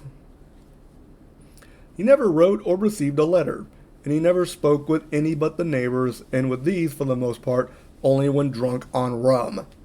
The great sea chest none of us had ever seen open. He was only once crossed, and that was toward the end, when my poor father was far gone in a decline that took him off. Dr. Lively came late one afternoon to see the patient, took a bit of dinner from my mother, and went into the parlor to smoke a pipe, until his horse should come down from the hamlet, for we had no stabling at the old Benbow. I followed him in, and I remember observing the contrast the neat bright doctor, with his powder as white as snow, and his bright black eyes and pleasant manners, made with the coltish country folk, and above all with that filthy, heavy, bleared scarecrow of a pirate of ours, sitting, far gone in rum, with his arms on the table. Suddenly he, the captain that is, began to pipe up his eternal song. 15 men on a dead man's chest, yo-ho-ho and a bottle of rum. Drink and the devil had done for the rest, yo-ho-ho and a bottle of rum. At first I had supposed the dead man's chest to be that identical big box of his upstairs in the front room, and the thought had been mingled in my nightmares with that of the one-legged seafaring man. But by this time we had all long ceased to pay any particular notice to the song. It was new that night to nobody but Dr. Lively, and on him I observed it did not produce an agreeable effect, for he looked up for a moment quite angrily before he went on with his talk to old Taylor, the gardener, on a new cure for the rheumatics. In the meantime, the captain gradually brightened up at his own music, and at last flapped his hand upon the table before him in a way we all knew to mean silence. The voices stopped at once, all but Dr. Lively's. He went on as before, speaking clear and kind, and drawing briskly at his pipe between every word or two. Captain glared at him for a while, flapped his hand again, glared still harder, and at last broke out with a villainous low oath. "Silence there between decks!" "Were you addressing me, sir?" says the doctor, and when the ruffian had told him with another oath that this was so, "I have only one thing to say to you, sir," replies the doctor, "that if you keep on drinking rum, the world will soon be quit of a very dirty scoundrel." The old fellow's fury was awful. He sprang to his feet, drew and opened a sailor's clasp knife, and balancing it open on the palm of his hand, threatened to pin the doctor to the wall. The doctor never so much as moved. He spoke to him as before, over his shoulder and in the same tone of voice, rather high so that all the room might hear, but perfectly calm and steady. "If you do not put that knife this instant in your pocket, I promise, upon my honor, you shall hang at the next assizes." Then followed a battle of looks between them, and the captain soon knuckled under, put up his weapon, and resumed his seat, grumbling like a beaten dog.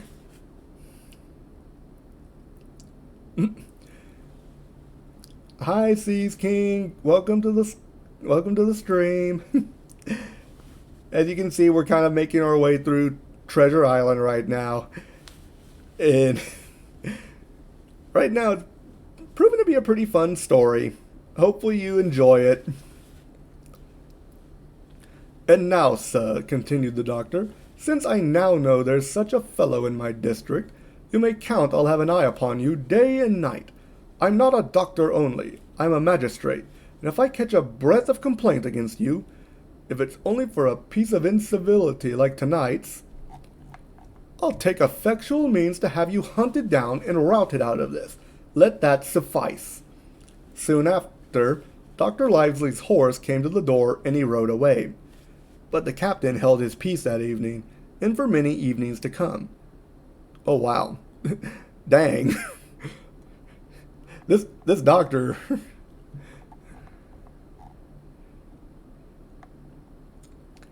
And that's the end of the first chapter. We'll go ahead and do one more chapter, and then we'll take a break for the night. So now that we've been introduced to the scurvy old sea dog. How was my day? My day's been pretty good. Had to get some errands done before stream. Had to make sure I had plenty of refreshments and refill the fridge and all that. Been kind of nervous waiting up for this stream because this is my first time doing something like this. So I'm hoping that it proves to be something that people enjoy and want to continue in the future.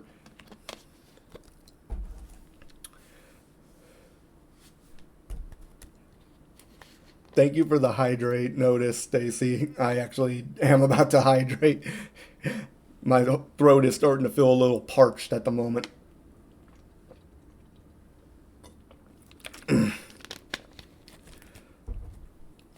Alright, let's go ahead and begin with Chapter 2. The Black Dog Appears and Disappears. 'Twas not very long after this that there occurred the first of the mysterious events that rid us at last of the captain, though not, as you will see, of his affairs. Oh, you think it's going good? Well, thank you. Thank you very much for the positive feedback. It was a bitter cold winter with long hard frosts and heavy gales, and it was plain from the first that my poor father was little likely to see the spring. He sank daily, and my mother and I had all the inn upon our hands, and were kept busy enough without paying much regard to our unpleasant guest. It was one January morning, very early, a pinching frosty morning, the cove all grey with hoarfrost, the ripple lapping softly on the stones, the sun still low and only touching the hilltops and shining far to seaward. The captain had risen earlier than usual and set out down the beach, his cutlass swinging under the broad skirts of the old blue coat, his brass telescope under his arm, his hat tilted back upon his head. I remember his breath hanging like smoke in his wake as he strode off, and the last sound I heard of him as he turned the big rock was a loud snort of indignation, as though his mind was still running upon Dr. Lively. Well, Mother was upstairs with Father, and I was laying the breakfast table against the captain's return, when the parlor door opened and a man stepped in on whom I had never set my eyes before. He was a pale, tallowy creature, wanting 2 fingers of the left hand, and though he wore a cutlass, he did not look much like a fighter. I had always my eye open for seafaring men with 1 leg or 2, and I remember this one puzzled me. He was not sailorly, and yet he had a smack of the sea about him too. I asked him what was for his service, and he said he would take rum, but as I was going out of the room to fetch it, he sat down upon the table and mentioned me to draw near. I paused where I was, with my napkin in my hand. "Come here, sonny," says he. "Come nearer here." I took a step nearer. "Is this here table for my mate Bill?" he asked with a kind of leer. I told him I did not know his mate Bill, and this was for a person who stayed in our house whom we called the captain. "Well," said he, "my mate Bill would be called the captain as like as not. He has a cut on 1 cheek, and a mighty pleasant way with him, particularly in drink, has my mate Bill. We'll put it, for argument like, that your captain has a cut on 1 cheek, and we'll put it, if you like, that that cheek's the right one. Ah, well, I told you. Now is my mate Bill in this here house?" I told him he was out walking. "Which way, sonny? Which way is he gone?" And when I had pointed out the rock and told him how the captain was likely to return, and how soon, and answered a few other questions. "Ah," said he, "this'll be as good as drink to my mate Bill." The expression of his face as he said these words was not at all pleasant, and I had my own reasons for thinking that the stranger was mistaken, even supposing he meant what he said. But it was no affair of mine, I thought, and besides, it was difficult to know what to do. The stranger kept hanging about just inside the inn door, peering round the corner like a cat waiting for a mouse. Once I stepped out myself into the road, but he immediately called me back. And as I did not obey quick enough for his fancy, a most horrible change came over his tallowy face, and he ordered me in with an oath that made me jump.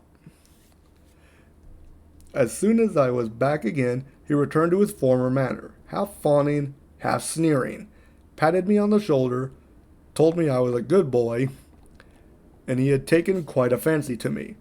"I have a son of my own," said he, "as like you as 2 blocks, and he's all the pride of my heart. But the great thing for boys is discipline, sonny, discipline. Now, if you had sailed along of Bill, you wouldn't have stood there to be spoke to twice. Not you. That was never Bill's way, nor the way of sich as sailed with him. And here, sure enough, is my mate Bill with a spyglass under his arm. Bless his old heart, to be sure. You and me'll just go back into the parlor, sonny, and get behind the door, and we'll give Bill a little surprise. Bless his heart, I say again." Well, that sounds suspicious as all get out. So saying, the stranger backed along with me into the parlor, and put me behind him in a corner so that we were both hidden by the open door. I was very uneasy and alarmed, as you may fancy, and it rather added to my fears to observe that the stranger was certainly frightened himself. He cleared the hilt of his cutlass and loosened the blade in the sheath, and all the time we were waiting there, he kept swallowing, as if he felt what we used to call a lump in the throat. At last in strode the captain, slammed the door behind him, without looking to the right or left, and marched straight across the room to where his breakfast awaited him.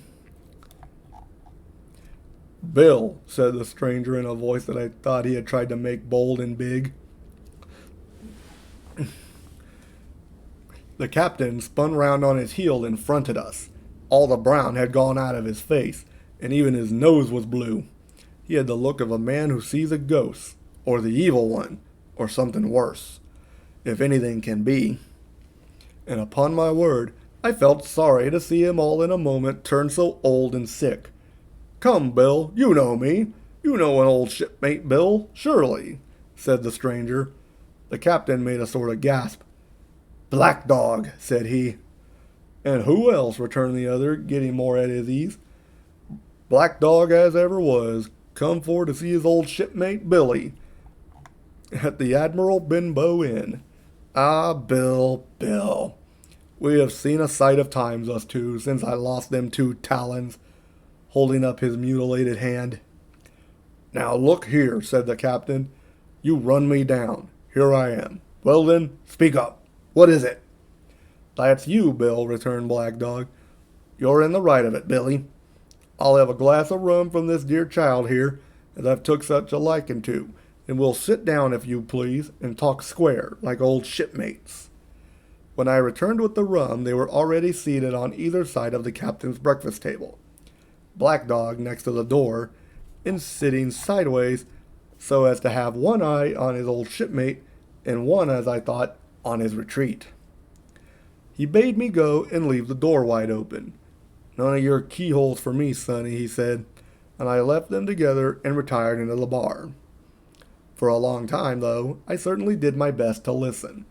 I could hear nothing but a low gattling, but at last the voices began to grow higher, and I could pick up a word or two, mostly oaths, from the captain. "No, no, no, no, and an end of it," he cried once. And again, "If it comes to swinging, swing all, say I." Then, all of a sudden, there was a tremendous explosion of oaths and other noises. The chair and table went over in a lump. A clash of steel followed, and then a cry of pain. In the next instant, I saw Black Dog in full flight, and the captain hotly pursuing, both with drawn cutlasses, and the former streaming blood from his left shoulder. Just at the door, the captain aimed at the fugitive one last tremendous cut, which would certainly have split him to the chin had it not been intercepted by our big signboard of Admiral Benbow. You may see the notch on the lower side of the frame to this day. That blow was the last of the battle. Once out upon the road, Black Dog, in spite of his wound, showed a wonderful clean pair of heels and disappeared over the edge of the hill in half a minute. The captain, for his part, stood staring at the signboard like a bewildered man. Then he passed his hand over his eyes several times, and at last he turned back to the house. "Jim," says he, "rum." And as he spoke, he reeled a little and caught himself with one hand against the wall. "Are you hurt?" cried I. "Rum," he repeated. "I must get away from here. Rum! Rum!" I ran to fetch it, but I was quite unsteadied by all that had fallen out, and I broke one glass and fouled the tap, and while I was still getting in my own way, I heard a loud fall in the parlor, and running in, beheld the captain lying full length upon the floor. At the same instant, my mother, alarmed by the cries and fighting, came running downstairs to help me. Between us, we raised his head. He was breathing very loud and hard, but his eyes were closed and his face a horrible color. "Dear, dearie me," cried my mother, "what a disgrace upon the house, and your poor father sick." In the meantime, we had no idea what to do to help the captain, nor any other thought but that he had got his death hurt in the scuffle with the stranger. I got the rum, to be sure, and tried to put it down his throat, but his teeth were tightly shut, and his jaws as strong as iron. It was a happy relief for us when the door opened and Dr. Lively came in on his visit to my father. "Oh, doctor," we cried, "what shall we do? Where is he wounded?" "Wounded? A fiddlestick's end," said the doctor. "No more wounded than you or I. The man has had a stroke, as I warned him. Now, Mrs. Hawkins, just you run upstairs to your husband and tell him, if possible, nothing about it. For my part, I must do my best to save this fellow's trebly worthless life. Jim, you get me a basin." When I got back with the basin, the doctor had already ripped up the captain's sleeve and exposed his great sinewy arm. It was tattooed in several places. "Here's luck," "a fair wind," and "Billy Bones his fancy." were very neatly and clearly executed on the forearm, and up near the shoulder there was a sketch of a gallows and a man hanging from it, done, as I thought, with great spirit. "Prophetic," said the doctor, touching this picture with his finger. "And now, Master Billy Bones, if that be your name, we'll have a look at the color of your blood." "Jim," he said, "are you afraid of blood?" "No, sir," said I. "Well then," said he, "you hold the basin." And with that he took his lancet and opened a vein. A great deal of blood was taken before the captain opened his eyes and looked mistily about him. First he recognized the doctor with an unmistakable frown. Then his glance fell upon me, and he looked relieved. But suddenly his color changed, and he tried to raise himself, crying, "Where's Black Dog?" "There is no Black Dog here," said the doctor, "except what you have on your own back. You have been drinking rum. You have had a stroke, precisely as I told you, and I have just, very much against my own will, dragged you head foremost out of the grave. Now, Mr. Bones—" "That's not my name," he interrupted. "Much I care," returned the doctor. "It's the name of a buccaneer of my acquaintance, and I call you by it for the sake of shortness. And what I have to say to you is this. One glass of rum won't kill you, but if you take one, you'll take another, and another. And I stake my wig if you don't break off short, you'll die. Do you understand that? Die, and go to your own place, like the man in the Bible. Come, now make an effort. I'll help you to your bed for once." Between us, with much trouble, we managed to hoist him upstairs, and laid him on his bed, where his head fell back on the pillow as if he were almost fainting. "Now, mind you," said the doctor, "I clear my conscience. The name of rum for you is death." And with that he went off to see my father, taking me with him by the arm. "This is nothing," he said as soon as he had closed the door. "I have drawn blood enough to keep him quiet a while. He should lie for a week where he is. That is the best thing for him and you, but another stroke would settle him." And I believe, yep, that is the end of chapter 2.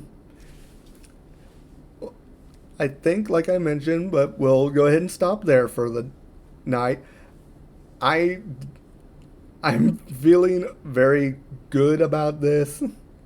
I enjoyed reading for all of you. This is definitely like one of the more memorable stories of my childhood. And I'm slowly starting to get back into it. It's been a fair number of years since I've read Treasure Island, so I'm still kind of getting into the whole language again, because as you can tell, this is written in a style that is more reminiscent of how British literature was written during that time. So I probably will be stumbling over the words occasionally, just because I am not used to speaking like a Brit. So overall, I enjoyed it very much, and I'm glad you enjoyed it, Seas King. I hope the other viewers enjoyed it as well. We'll get back to it probably next week. We'll read a couple more chapters, and I am considering doing at least another one of my personal short stories. The one I have in mind for next Storytime stream is not one that takes place in Nixtrel, but it was more of like a satire that I wrote for the sole purpose of seeing if I could do it. So that being said, I am very glad with how this stream came out for the most part. Admittedly, I did stumble over my words quite a bit. Part of that was because it feels like my throat is very dry, even though I've been hydrating. But I think that's just because of the constant reading. So I might have to consider getting some extra hydration in during the story readings. So maybe between every couple of paragraphs, take another swig and try to keep myself hydrated much more frequently than I did today.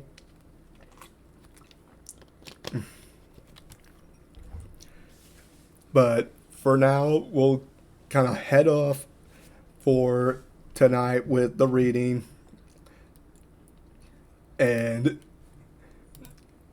we're basically going to be looking at doing a stream on Sunday. And thank you, Seas King, for the positive feedback. It's very much appreciated. But like I said, we'll be back on Sunday. And as that is our traditional RPG night, we will be finishing up RFL finally.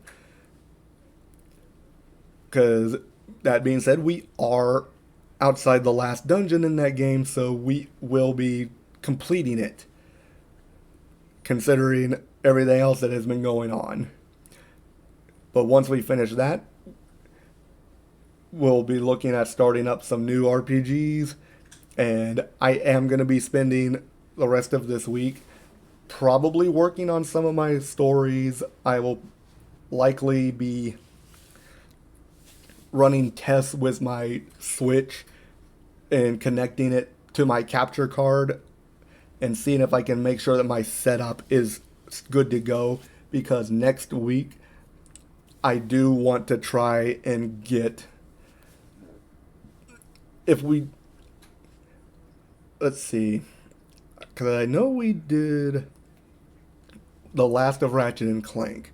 All right, so if possible, I do kind of want to do some more Ayuden Chronicle Rising and get back into that one. So we might start swapping off games for the next month or two and seeing how things go with that. Because, like I said, I am looking to start 1 or 2 new RPGs after RFL is completed. And I have already mentioned that the last stream, that once Ratchet and Clank is done, we are going to be moving into my first Switch stream from my capture card with Asha in Monsterland, which is a Switch remaster of Monster World 4. And I'm looking forward to that one a lot, because I've seen some playthroughs of the basic story, and it looks like a very fun and explorable little platformer. And I do kind of want to get back into platforming more, because my niche is particularly RPGs. Like, that is my bread and butter. So I am very much looking to get back into the platforming genre and trying to do better at that, because I used to be just as good at platformers as I am at RPGs. My skill level to this day at the moment could use some improvement. So with any luck, I can get a few more adventures and platformers under my belt and try to get my chops back. But right now, I'd like to bid all of you a fair adieu. And thankfully, I now have a final, guarantee of when I'm going to be starting with my new job. So my first day will be next Thursday, the 7th of July. And basically, my own orientation will take that entire day, or very least the first half of that day, and then I will actually begin working the next day, the 8th. So once I get my new schedule with the library, I'm going to be able to finally make an actual schedule based on the new job. So we'll probably have some changes made to the overall flow of my schedule, since I'm going to be doing a completely new job. You're going to have a completely different schedule to what I'm used to. The only guarantee is that more than likely I am 99% sure that my Sundays are still going to be free. So more than likely we will be using those for our RPG days. So, with that being brought to everyone's attention, I would like to bid you all a good evening and thank you all for coming. You guys are amazing. I wouldn't be here without any of you, and I appreciate all the support that you've given. Keep an eye out on my Twitch because I do a lot of my announcements there. And make sure to also check out my Discord. I do have a link to it on my Twitter profile. So please, like, if you want to join the community that I'm trying to build, like, feel free to go to the Discord through my Twitter profile and join up. We'd be happy to have you. But until Sunday, I will see you all then. This is Alden Foodray, signing off for the night. Farewell.